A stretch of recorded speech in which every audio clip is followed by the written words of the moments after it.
Welcome to எண்ணும் எழுத்தும்.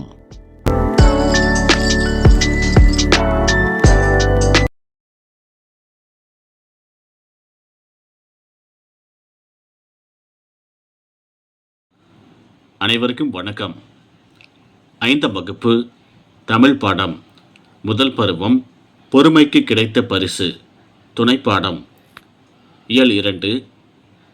இந்த பாடப்பகுதியின் பின்னால் உள்ள வினாக்கள் மற்றும் அதற்கான விடை என்ன அப்படிங்கிறத இந்த வீடியோவில் பார்க்கலாம். முன்பொரு காலத்தில் ஓர் ஊரில் குழந்தைகள் அடிக்கடி நோய்வாய்ப்பட்டனர். குழந்தைகள் சத்து குறைபாட்டுடன் இருப்பதுதான் இதற்கு காரணம் என்று கண்டறியப்பட்டது. அந்த ஊரில் வாழும் பெரியவர் ஒருவர் இந்நிலையினை அறிந்தார். குழந்தைகளுக்கு நாள்தோறும் ஒரு சத்துருண்டை கொடுப்பதாக தீர்மானித்தார். ஊரில் உள்ள குழந்தைகளின் எண்ணிக்கையை கணக்கெடுத்தார். சரியான எண்ணிக்கையில் சத்துருண்டைகளை எடுத்து வந்தார். குழந்தைகள் போட்டி போட்டுக்கொண்டு சத்துருண்டைகளை எடுக்க ஆரம்பித்தனர். குழந்தைகளை முறைப்படுத்த முடியாமல் அவர் தடுமாறினார். அப்போது ஒரு சிறுமி அவளாக முன்வந்து குழந்தைகள் அனைவரையும் வரிசையில் நிற்கச் செய்தாள். சத்துருண்டைகளை கொடுத்து முடிக்க உதவினாள். இறுதியாக இருந்த சத்துருண்டையை அந்த சிறுமி எடுத்து சென்றாள். இறுதியில் இருந்த அவ்வுருண்டை சிறியதாக இருந்தது. இதை அந்த பெரியவர் கவனித்தார். நாள்தோறும் அச்சிறுமி அனைவருக்கும் கொடுத்த பின்பே இறுதியாக தனக்கு எடுத்துச் செல்வாள். இவ்வாறே தொடர்ந்து நடந்தது. ஒரு நாள் அச்சிறுமியின் வீட்டிற்கு அந்த பெரியவர் வந்தார். வாருங்கள் ஐயா என்று வீட்டில் இருந்தவர்கள் வரவேற்றனர். சிறுமியும் புன்னகையுடன் வரவேற்றாள். உங்களால் என் குழந்தையும் பிற குழந்தைகளும் ஊட்டச்சத்து பெறுகிறார்கள். நன்றி, நீங்கள் மிகவும் உயர்ந்தவர் என்று சிறுமியின் தாய் நன்றி கூறினார். நானா உயர்ந்தவர்? இல்லை, நானோ என்னிடம் இருப்பதில் சிறிது உதவி செய்கிறேன். ஆனால் உங்கள் குழந்தை இந்த வயதில் பொறுப்புடன் இருக்கிறாள். பிற குழந்தைகளுக்கு கொடுத்த பின்பே தனக்கு எடுத்துக்கொள்கிறாள்.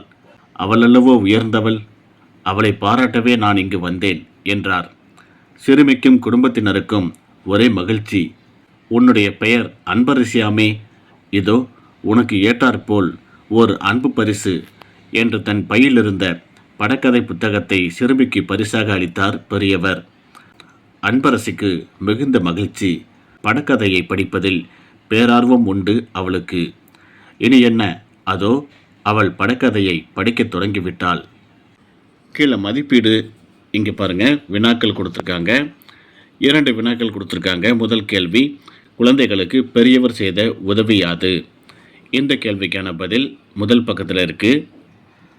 முதல் பக்கத்தில் இங்கே இருக்குது பாருங்கள். குழந்தைகளுக்கு நாள்தோறும் ஒரு சத்துருண்டை கொடுப்பதாக தீர்மானித்தார். இதான் அந்த முதல் கேள்விக்கான பதில். 2வது கேள்வி, சிறுமியின் நேர்மைக்கு கிடைத்த பரிசு யாது? அதே பக்கத்தில் மேலே இருக்கு பாருங்கள். படக்கதை புத்தகத்தை சிறுமிக்கு பரிசாக அளித்தார் பெரியவர். இது வரைக்கும் எழுதுனா அதுவே போதுமானது. அடுத்தது கீழே பாருங்கள். சிந்தனை வினா, பொறுமைக்கு கிடைத்த பரிசு என்னும் கதையின் சிறுமியாக நீங்கள் இருந்தால் என்ன செய்திருப்பீர்கள்? இது குழந்தைகள் அவர்களாகவே சிந்தித்து எழுதக்கூடிய ஒரு பகுதி. அவளைப் போல நானும் செய்திருப்பேன். பள்ளியில் ஆசிரியர்களுக்கு நிறைய உதவிகள் செய்வேன். இதே போல வசனங்களை அவர்களாகவே எழுதுவதற்கு பயிற்சி கொடுங்க. அடுத்த பக்கத்தில் மேலே பாருங்கள். பொறுமைக்கு கிடைத்த பரிசு என்ற கதையில் நீங்கள் விரும்பும் கதை மாந்தர் யார், ஏன்? ஓரிரு வரிகளில் விடையெழுதுக. அன்பரசி எனக்கு பிடித்த கதை மாந்தர். அவள் செய்த உதவி எனக்கு பிடிக்கும். இந்த பகுதி, கதையின் நிகழ்வுகள் முடிவை மாற்ற விரும்பினால் எவ்வாறு மாற்றுவீர்கள்? இந்த இடத்துல குழந்தைகள் அவர்களாகவே சிந்தித்து எழுதக்கூடிய பகுதி. இக்கதைக்கு நீங்கள் விரும்பும் தலைப்பு அப்படின்னு கேட்டிருக்காங்க. அன்பரசி செய்த உதவி அப்படின்ட்டு தலைப்பு கொடுத்துருக்கோம். குழந்தைகள்கிட்ட இந்த கேள்வியை கேட்டிங்கன்னா அவர்கள் ஆளுக்கு ஒரு பதிலை சொல்லுவாங்க. அவங்க சொல்லக்கூடிய அந்த தலைப்பை இந்த இடத்துல எழுதிக்க சொல்லுங்கள்.